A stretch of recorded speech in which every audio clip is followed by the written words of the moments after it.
heneleke Tchale mtumiki wano. Mtima Olapa pali minofu. Ndikulandira nokonda womvera konse kumene mule dziko lonse lapansi. Afrika muli bwanji? Heneleke Tchale mtumiki wano.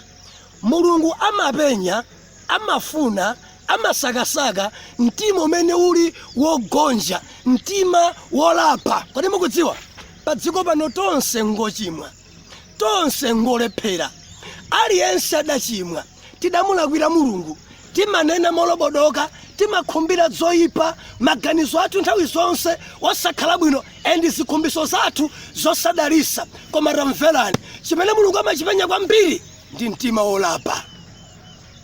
2 Samuel chapter number 12 verse 1 nkutsika nalo Bible ukamba dzori Natani warumidwa kulipita kwa Davide ukamuuze nkhani ndi adabwera nayo mwafanizo janja itali. Koma tamverani, adafotokoza kuti waumphawi adali ndi ng'ombe imodzi, nkhosa imodzi, pamene wolemerayi nkhosa zambiri.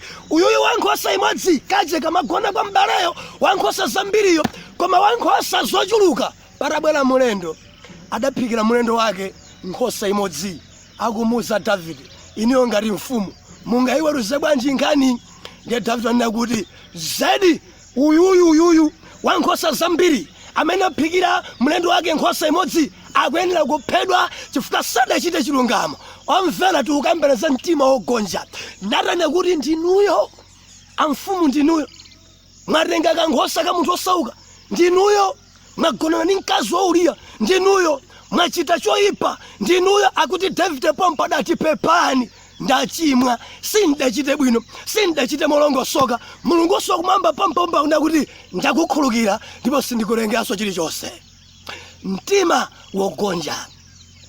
Kodi mukalapa, mukachimwa mumagonja, mukalephera mukudziwa chani? Pachuluka ambiri andale amabwera nenene kuti dzudzula, ena kutilangiza maisi mudachite bwino yayi. Malo mogonja amapya mtima. Abusa mwalakwisa, malo mogonja amakalipa. Abishopu mwachitawu ndi nyansi, mwachita choyipa. Malo mopepesa ndikuti mopepesa amakalipa. Jehova amafuna mtima wogonja. Tamverani, Mkhristu wamkulu mu uzimu ndi amene akachimwa amafulumira kulapa. Sokuti angosalapa koma ukadziwa kuti ndachimwa udzilapa mwansanga. Davide aradziwa, arazindikira, adalapa napepesa pa Natani. Jehova pompo adakhululuka. Ndinu ochimwa inuyo, mudzifulumira kugonja, mudzilapa, mudzimpepesa Jehova. Nenani Ambuye pepani, amachosa dzimarembero, mudzigonja mwansanga osamakula mtima pamaso pa Mulungu. Mkazi mwina yendu wanu amene mwachita zinyengo, mwabera ena koma simugonjayi, mmangozemba kupeza loya, kupeza ulo kunenerani, ena nkumauza mabodza. Davide adati no, ndachimwa, ndachita chosayenera, mkale wa moyo. Ambuye akudalitseni kwambiri, tikumananso nthawi ina. Dziko